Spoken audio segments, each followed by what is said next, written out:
So the background of this material about the US behind the peace treaty between Israel and Uni Emirate Arab is that previously in Donald Trump presidential he announced the normalization of relation between Israel and the United Emirates Arab. Israel is also committing to not annexing the West Bank.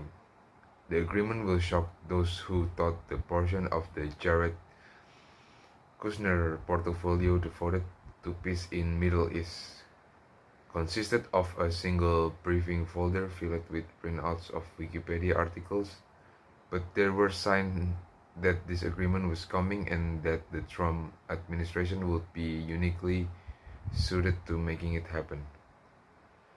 Saudi Arabia is not officially party to the agreement, but its relationship with the UAE is so friendly that we should assume that eagerly approved that the UAE will represent its interests in Israel as if they were its own. The Trump administration deal with these countries talk the same personal channels, which look opaque and corrupt to us because they are. A few months ago, a Saudi academic told me that Trump was easier for him to understand than for me, because I live in a country where nepotism is a crime, and he live in one where is the system of government that the idea president would appoint his son-in-law manage to aspect of administration in about the Saudi Arabia. It's just how things get done, and there is nothing mysterious about it all.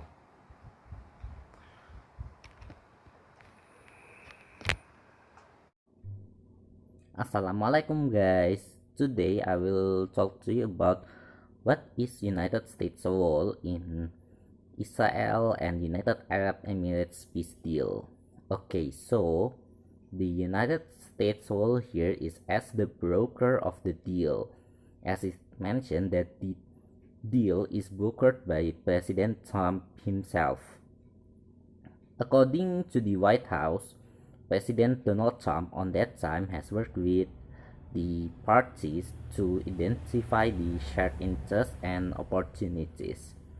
According to President Trump, his vision is about peace, security, and prosperity in both of that region and the world. In a joint statement also between President Donald Trump on that time, former Israeli Prime Minister Benjamin Netanyahu, and the United Arab Emirates Crown Prince Mohammed bin Zayed, they said they are confident that similar breakthroughs between Middle East nations are possible and will work to achieve that goal. According to them also, upon opening direct ties between Middle East most dynamic societies and advanced economics will transform the region by spurring economic growth, enhancing technological innovations, and forging closer people-to-people reactions. Another role is the United States also playing a role as the host of the peace deal. The peace deal itself was signed in the White House in 15 December ago.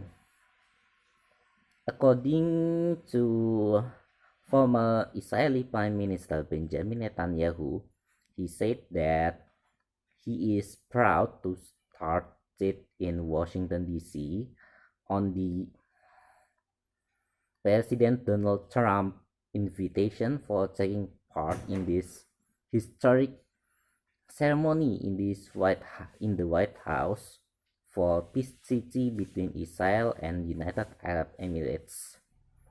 President Donald Trump and the other government officials also said in a hope that Saudi Arabia and other Arabian countries following the United Arab Emirates steps to normalize their relationships with Israel. They also said that they hope that this agreement can also push Palestine to join in the negotiations. Okay, so thank you for. Okay, so that is the United States role in the United Arab Emirates and Israeli peace deal. So, the following is one conclusion that I think fits perfectly with the discussion of this topic. Trump spoke after the two Gulf states seeking an agreement to fully normalize their relation with Israel. All three countries view the agreement as a historic moment, as does Trump, whose administration has helped act as an intermediary. The UAE and Bahrain are the third and fourth Arab countries to recognize Israel since its founding in 1948. Previously, only Egypt and Jordan signing peace treaties with Israel in the Middle East in 1978 and 1974, respectively. Persian Gulf countries will get great opportunities in various fields, especially trade. Israel opened itself to Arab countries. Trump celebrates great success in foreign policy. Palestine feels betrayed. Iran has a huge challenge. So, that is from my group. Thank you for the attention. Wassalamualaikum warahmatullahi wabarakatuh.